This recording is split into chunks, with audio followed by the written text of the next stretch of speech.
Hello, bachcho. Welcome back to the channel. So, if you are new to this channel, hello, my name is Muskan Agrawal. Me, along with my team, teachers you all from classes 9 to 12, all subjects.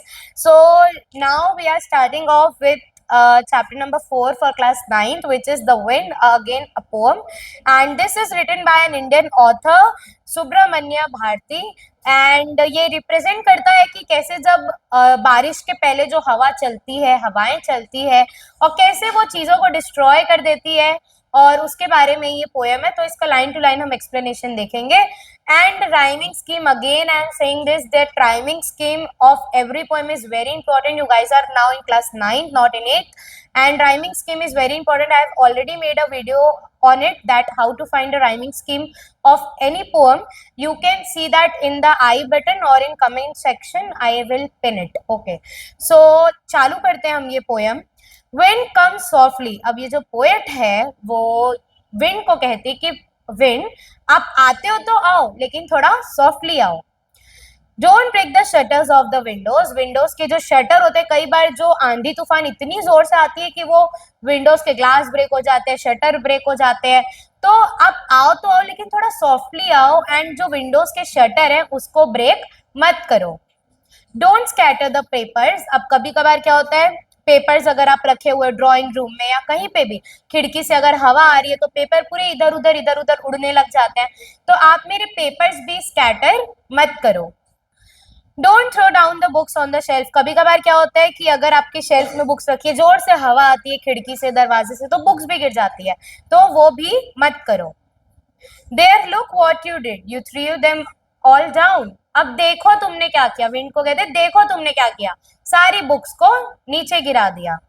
You tore the pages of the books. कभी कभार इतनी तेज हवा आती है कि books के pages भी फट जाते हैं, तो वो बोलते हैं सॉरी कि आप बुक्स के पेजेस भी मत फाड़ो.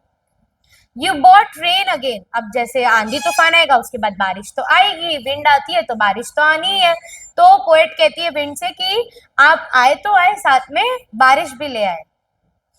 You are very clever at poking fun at weaklings, frail crumbling horses, crumbling doors, crumbling rafters, crumbling wood, crumbling bodies, crumbling lives, crumbling hearts. कभी कभार जब तेज आंधी तूफान आता है या हवाएं चलती है, तो ये पोएट बोलती है कि कई लोग जो हार्ट के वीक होते हैं उनको डर लगने लग जाता है. बच्चे जो रहते हैं, जो वीकलिंग्स होते हैं, वीक बच्चे रहते हैं, उनको डर लगने लग जाता है हवा, तेज हवा चल रही है उसको देख के.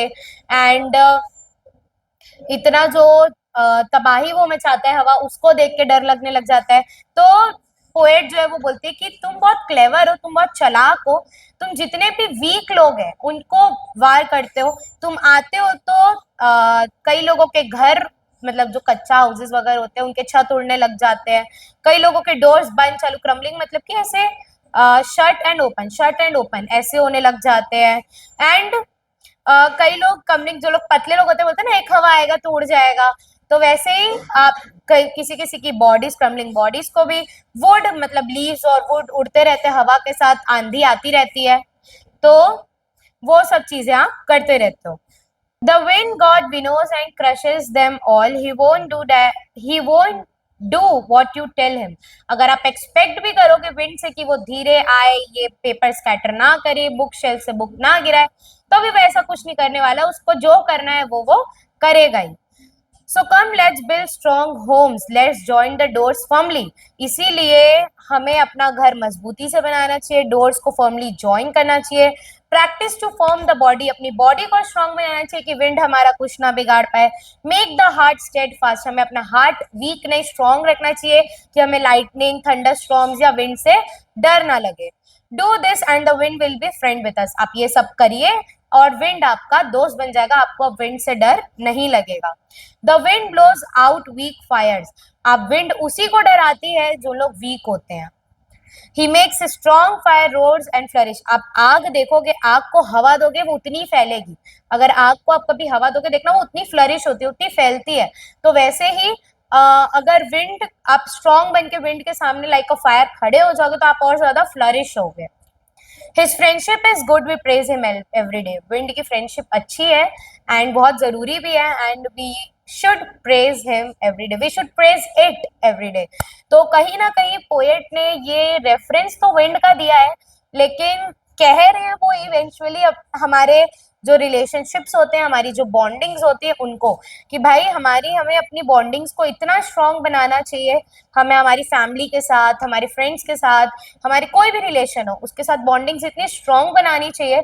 अगर बॉन्डिंग्स नहीं है तो हमें अपने आप को इतना स्ट्रांग बनाना चाहिए कि चाहे जो भी लाइफ में सर्कमस्टेंसेस आए, छोटे आए बड़े आए, तो वो हमारा ज्यादा कुछ बिगाड़ नहीं पाए।